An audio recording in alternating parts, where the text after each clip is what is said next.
That's really nothing unusual. The Lord's churches have always been in difficult times, times of persecution, times of national upheavals, and so on. What is the rarity has been the long period of peace and prosperity that we have enjoyed in this country. That has been the exception. That has been the rarity, rather than the difficult times that we see and we're dealing with today. And so, again, it's kind of a matter of our perspective is from our experience rather than, looking at it from the historical. We know those things perhaps in our heads, but it's our experience that really shapes our perspective. Anyway, this evening we want to look in the book of Proverbs as we continue our study. Proverbs chapter 2. And we will read verse 1 through 22, read this chapter, and then we want to go back and share some thoughts on this as we go. It says, "My son, if thou wilt receive my words and hide my commandments with thee, so that thou incline thine ear unto wisdom and apply thine heart to understanding, yea, if thou criest after knowledge and liftest up thy voice for understanding, if thou seekest her as silver and searchest for her as for hid treasures, then shalt thou understand the fear of the Lord and find the knowledge of God. For the Lord giveth wisdom, out of his mouth cometh knowledge and understanding. He layeth up sound wisdom for the righteous. He is a buckler to them that walk uprightly. He keepeth the paths of judgment and preserveth the way of his saints. Then shalt thou understand righteousness and judgment and equity, yea, every good path. When wisdom entereth into thine heart, and knowledge is pleasant unto thy soul, discretion shall preserve thee. Understanding shall keep thee, to deliver thee from the way of the evil man, from the man that speaketh froward things, who leave the paths of uprightness to walk in the ways of darkness, who rejoice to do evil and delight in the frowardness of the wicked, whose ways are crooked, and they froward in their paths, to deliver thee from the strange woman, even from the stranger which flattereth with her words, which forsaketh the God of her youth, and forgetteth the covenant of her God. For her house inclineth unto death, and her paths unto the dead. None that go unto her return again, neither take they hold of the paths of life.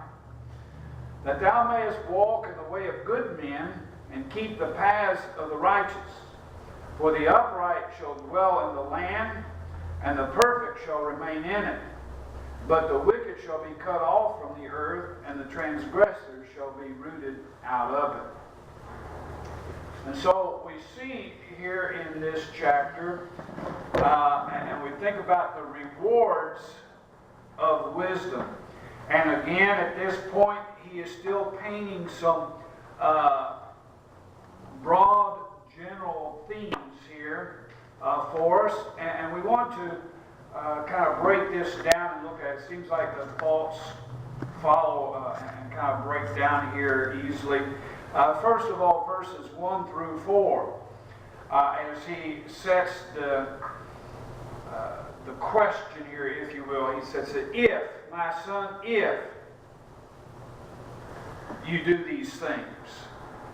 And he's setting before us that which we should desire, should seek after, and if we do, what the rewards and benefits of that will be to us.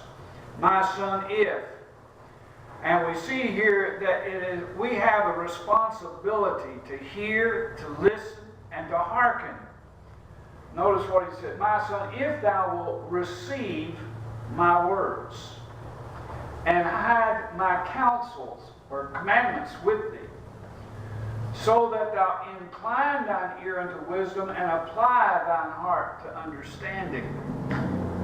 So we are responsible. Wisdom can be set out there. And one of the things I believe he points out, wisdom is there. It's all around us. As it said, she lifted up her voice in the marketplace, in the gates, in the ways. Wisdom is there. God has put people in our lives. He's put parents. He's put teachers. He's put different ones in our lives that know Him and that will instruct us and will, shed forth wisdom, the truth. That's one thing about truth. Truth is eternal. Truth does not change. Men's ideas change. What is popular changes, but truth is eternal, and it is there all around us. It's in the heavens. The heavens declare His handiwork. The creation evidence and manifests His eternal power and Godhead. These things are present all around us. We are responsible to receive it. And I think these first verses set that out, verses 1 through 4. My son, if thou wilt receive my words. He used the word if. The outcome promise is not certain. It is conditioned. It's conditioned on what we do with the information that is presented. And it says, if thou wilt receive my words and hide my commandments with thee. Daisy says, so that thou incline thine heart unto wisdom. See, if you receive His words, then that is an indication that our heart is inclined in that direction to receive wisdom. You're open to receiving wisdom and apply thy heart to understanding. Yea, if thou criest after knowledge and liftest up thy voice for understanding, if thou seekest her. And here, one of the things through the book of Proverbs is the personification of wisdom. That is, speaking of her in terms as of a person. And it refers here as the woman, as her. And one of the things that we see as we go through Proverbs as a recurring theme, not only wisdom personified as a woman, but the idea of the virtuous woman, and is a theme through the Scriptures, just as then the opposite of wisdom. The opposite of the virtuous woman is the strange woman that is spoken of throughout the book of Proverbs. And we see this contrast. And Proverbs is, remember that this is wisdom presented in a poetic form, in ways that make it memorable and easy to remember and recall the precepts, the concepts here that he's setting forth. And as we get into some of it's kind of a long poetic narrative, and in poetic it's descriptive, it's imagery that is used to portray these truths, and right now it's some general themes that we're seeing laid out for us, and then later he gets much more specific. And some of these are just little short statements. And little short statements kind of stick in our minds. And I remember, and we have some of those today, and the truths are probably brought out here in this, but I remember a phrase that was used back when I was a kid and growing up that I remember is, honesty is always the best policy. And that kind of rhymes, honesty, policy. And it's just a statement, it's a short statement, and it tends to stick in our mind. Honesty is the best policy. You hear that, you learn it, you remember that. And that's kind of the approach that the book of Proverbs is using, through this imagery, through these statements, through the personification of wisdom. Make things that we can comprehend and remember, and to make it easy for us to remember. But though it's written in a way or spoken in a way to make it memorable, and especially understand that in ancient times many things were conveyed orally. Things that people were taught orally. Books were not common, and was not common for people to have, but you had storytellers, you had people, the historians and the philosophers and everything. This was all passed on orally. And so it's designed in this way to be memorable, to be taught orally. And the references here, and these words of wisdom were written down and passed on and recorded, and God has preserved them for us, that we might also partake of this wisdom. And so, if thou criest after knowledge, and lifteth up thy voice for understanding, if thou seekest her, that is wisdom,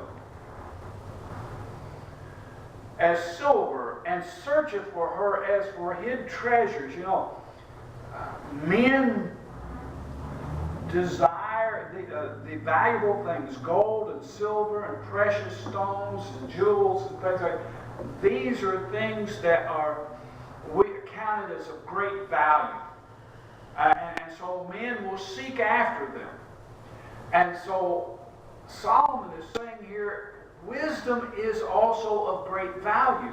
And you should desire it and seek after it as more so than you would after silver or gold or precious stones.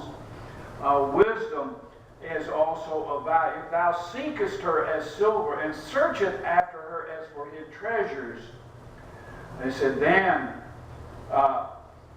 verse 5 begins kind of the transition. He says, then, see, if you do this, then here's going to be the result. Here's the benefits. We've constantly have made the point that our choices, our actions have consequences. And that's what Proverbs points out. And it's laid out here. If you do this, then, and he lists, these will be the benefits. These will be the rewards. If you seek after silver and you find silver, that's a great reward, isn't it? That's a reward. If you seek after hid treasures and you find them, that is your reward. It is of great value. You have obtained something that is beneficial, that is worthwhile. And so he's saying the same thing here about wisdom. If you receive my words, if you hide my commandments, if you incline thine ear unto wisdom, because wisdom's calling out for you. Wisdom's crying out.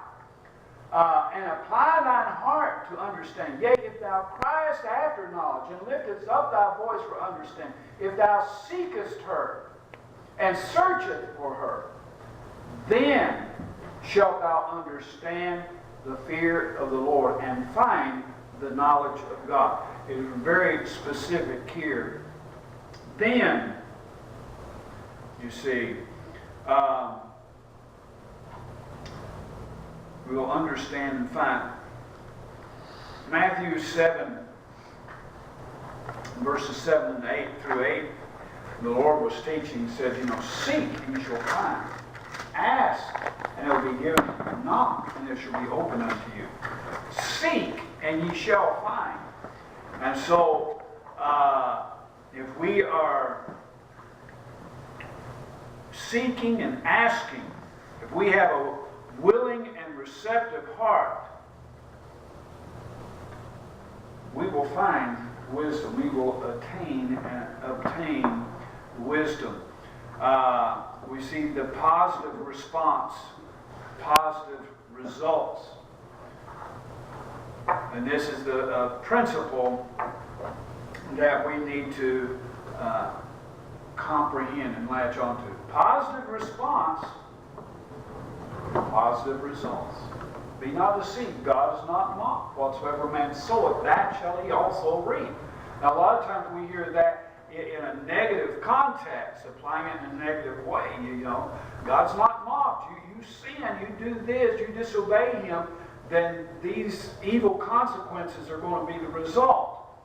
Whatsoever you sow, that shall you also reap. But there's a positive to that as well. When we make good decisions, when we listen to God. And what he's saying here, if you desire wisdom and are listening and open to receive wisdom, then shalt thou understand the fear of the Lord.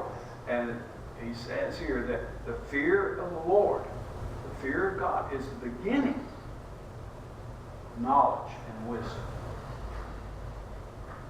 See? And there is such a great truth right there. To know, to understand God, and to have that reverential fear, the awesomeness of God, and our place before God, and we humble ourselves before Him and are willing to be obedient to what He says, you know, that will be that'll be the silver, that'll be the treasure that we obtain, and that is the key to all the other treasures. That is the key to everything else that follows.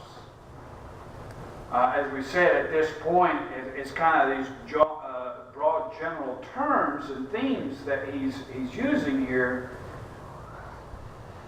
But verse 5, then shalt thou understand the fear of the Lord and find the knowledge of God. For, see, I like these words, these transitional words that draw us through here and lead us through this train of thought. You know, these words are like the couplings between the cars in a train.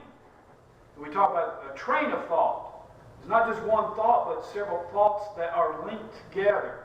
These words are like the couplings then that take you from one thought to the next. He says, for the Lord giveth wisdom, out of His mouth cometh knowledge and understanding. God giveth wisdom. And James, and I like to make the comparisons here to the New Testament and the statements in the New Testament that correspond to and reinforce what we're reading here in Proverbs. James said, if a man lack wisdom, let him ask of the Lord, who giveth to all men liberally and upbraideth not. God giveth wisdom. He's the source of wisdom. If we lack wisdom, we're to ask, and that's why if you seek after, if you're willing and open to listen and receive and to be instructed and taught, and you seek after wisdom, you ask for it, God will give it. God is the source. He said, then shalt thou understand the fear of the Lord and find the knowledge of God. For the Lord giveth wisdom. Out of His mouth cometh knowledge and understanding. What was it Jesus said to Satan when Satan was tempting Him there in the wilderness after He had fasted, and the temptation there, and He was hungered, and Satan tempted Him, saying, well, you know, you be God, you can take these stones and turn them to bread. And He could have if He wanted to. I mean, He turned water into wine, He could turn stones into bread. That would not be a problem. But Jesus wasn't going to be tempted or pushed into proving His Godhead to Satan. And He made the statement, man shall not live by bread alone, but by every word that proceedeth out of the mouth of God. Every word that proceedeth out of the mouth of God is wisdom and knowledge. You see. And so he goes on here then to verses 6 through 9. expressing this wisdom and knowledge of God. For the Lord giveth wisdom, out of his mouth cometh knowledge and understanding. He layeth up sound wisdom for the righteous. He is a buckler or a shield to them that walk uprightly. He keepeth the paths of judgment and preserveth the way of his saints. And again, this reminds us of the focus of what Solomon is talking about here. And the wisdom, we talk about this as a practical wisdom to live by our everyday life, our paths, our walk in this world. There are so many snares and pitfalls and temptations that surround us constantly. As he goes on to point out, there are wicked men, there are sinful men that seek to entice us. There is the strange woman that seeks to entice us and to seduce our thinking and so on. It surrounds us. But when we walk in the ways of the Lord, when we seek wisdom and knowledge, and he gives us the knowledge of these things, he protects us, he shields us, he directs our steps. That keeps us out of the trouble, out of many of these problems and pitfalls of life. And that was the purpose. That was Solomon's desire for his son.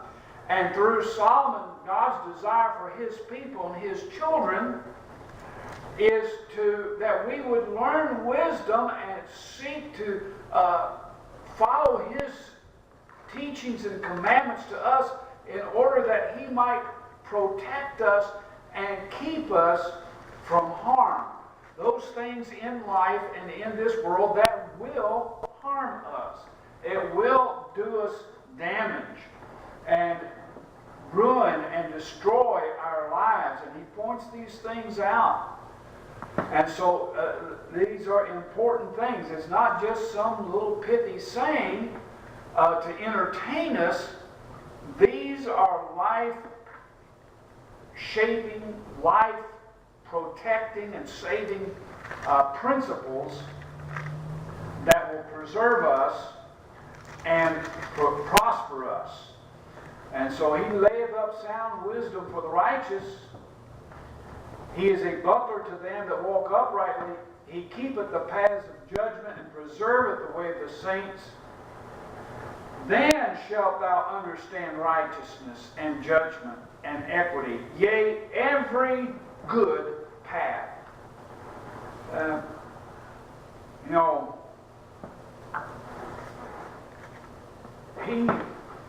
Some knowledge is harmful. There are some things you can learn that can harm you. That lesson is, proved there in the Garden of Eden, the tree of the knowledge of good and evil. They didn't need to know and have a knowledge of evil. They were upright. They were without sin. They were in fellowship with God. They didn't need to know. Evil corrupts. Evil communications corrupt good manners. But the things that God would teach us, and if we would listen to him, it would equip us. He said, yea, every good path. Well, 2 Timothy 3:16, you talk about the Scriptures. So all Scripture is given by the inspiration of God and is profitable for reproof and let me find that here.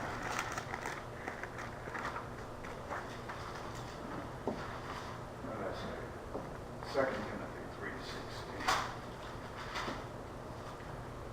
All Scripture is given by inspiration of God and is profitable for doctrine, for reproof, for correction, for instruction in righteousness, that the man of God may be perfect, thoroughly furnished unto all good works. We don't need to be instructed and taught to be evil. We don't need to be taught and instructed how to be bad. That old nature is within us. We don't need to be taught how to sin. That comes naturally. But we do need to be taught how to be righteous. And that's what the Scripture, and that's what Solomon is referring to here, to the Word of God and the wisdom and knowledge that comes by Him. Then shalt thou understand righteousness and judgment and equity, yea, every good work, or every good path. When wisdom entereth into thine heart, and knowledge is pleasant unto thy soul, discretion, and see, here's the thing, wisdom and knowledge working together. Wisdom is the right application of knowledge. Knowledge by itself is dangerous. But wisdom and knowledge together, it gives us discretion. And discretion has the idea, it's the capacity for right thinking, right judgment, being able to rightly weigh and balance the choices and the things, and to see the consequences and to make good decisions. That's discretion. Now, the old saying, discretion is the better part of valor. Knowing sometimes when it's wise to quit the battle, to regroup, and come back again, to fight, to keep on fighting when it becomes obvious you're going to lose is not wise. Or going into battle. Jesus used the illustration of counting the cost, counting whether or not can I win this battle with so many men against this enemy who has so many men. Count the cost beforehand. That's discretion. You see, discretion shall preserve thee. Wisdom and knowledge that is the result that in listening to God and being taught, and He giveth wisdom, and so on. It said, when wisdom entereth into thine heart, and knowledge is pleasant unto thy soul. Discretion, see, that's the result of wisdom and knowledge, shall preserve thee. Understanding shall keep thee, to deliver thee from the way of the evil man, from the man that speaketh froward things. And it goes on to describe in some detail the evil man. But here's the point. When we have wisdom and knowledge, these things work within us, discretion and understanding. And discretion and understanding will preserve us. We'll make right choices. We can see when somebody's trying to sell us a false bill of goods. We can recognize those things and avoid those things. We can make good decisions, right decisions, and deliver thee from the way of the evil man. And it goes on in verses 12 through 15 to describe the ways of the evil man. And then verse 16, it introduces here the other aspect, to deliver thee from the strange woman, even from the stranger which flattereth with her words. And it goes on to describe her. And said, for her house inclineth to death, and her paths unto the dead. None that go unto her return again, neither take they hold of the paths of life. And so again, he's talking about these life decisions, and we're talking life and death, literally. A life that is wasted, a life that is destroyed, a life that is eaten up, and ultimately death because of the decisions that we make. In that we are enticed, deceived, seduced by evil, falsehood, as portrayed here by evil men and the strange woman. Just as wisdom is personified as the woman, so evil and idolatry and falsehood is portrayed here as the strange woman. And so he warns us. He says in verse 20, then,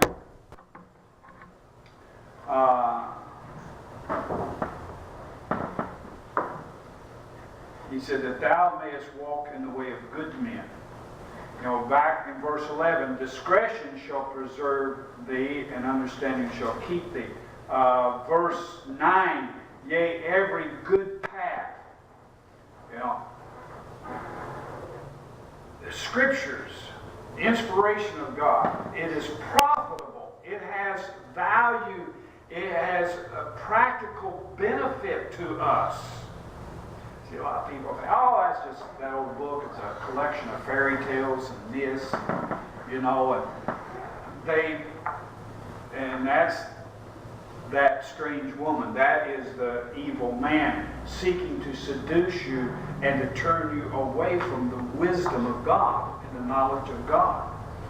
And but this will teach us every good path, that we might be thoroughly furnished to every good work. And so discretion, and he said that thou mayest walk in the way of good men. Now, even in this world with its wickedness, it recognizes that there is right and wrong, there is good and evil.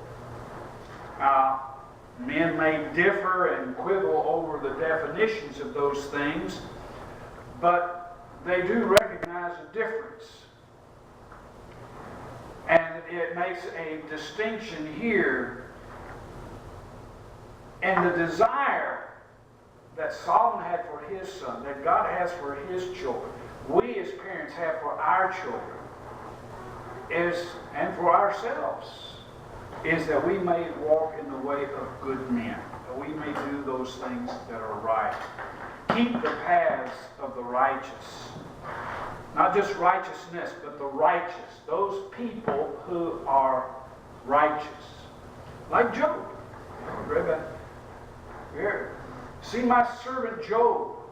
He's an upright and a righteous man. He escheweth evil. You see, these are the paths that it's talking about. For the upright shall dwell in the land. You know, whatever land we might be talking about, the land of the living or the land of Israel, the land of America, so on. He says, the upright shall dwell in the land, and the perfect, that is the mature, shall remain in it.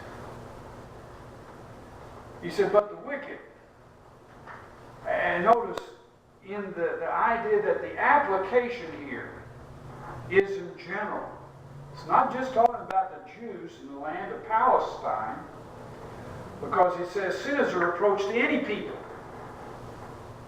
You know, righteousness exalteth a nation. It doesn't make any difference what nation it is. Righteousness will exalt the nation. So, but sin and wickedness is a reproach to any people. These truths are universal. And so the upright shall dwell in the land. The mature, the perfect, shall remain in it. That is, they'll continue. He said, but the wicked, here he's making that, shall be cut off from the earth, and the transgressor shall be rooted out of it. So just as the upright dwell in the land and shall remain in it, the wicked shall be cut off, and the transgressors shall be rooted out of it. So we constantly have choices to make. Listen, obey, and prosper, or refuse, rebel, and perish.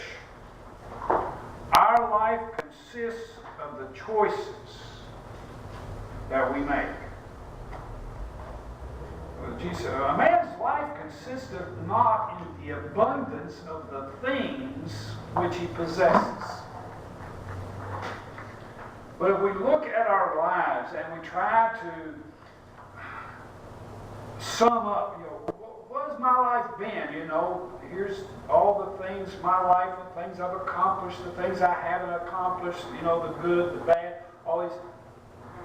It's all basically the results of the choices that we've made and the consequences of those choices. Therefore, it's the choices that we make. That's our life. That's what our life consists of. And that's why it was so important that Solomon felt it important to pass this wisdom on to his son. And through him, God, to his children, to all the sons and daughters, generation to generation, these things are important. If you would have a life worth living, if you would have a life that would amount to something, then you have to make the right choices. And to make the right choices, you need wisdom and knowledge, discretion and understanding. And that's why this is so vitally important. And hopefully our study of the book of Proverbs and this wisdom will be a benefit to us. Let us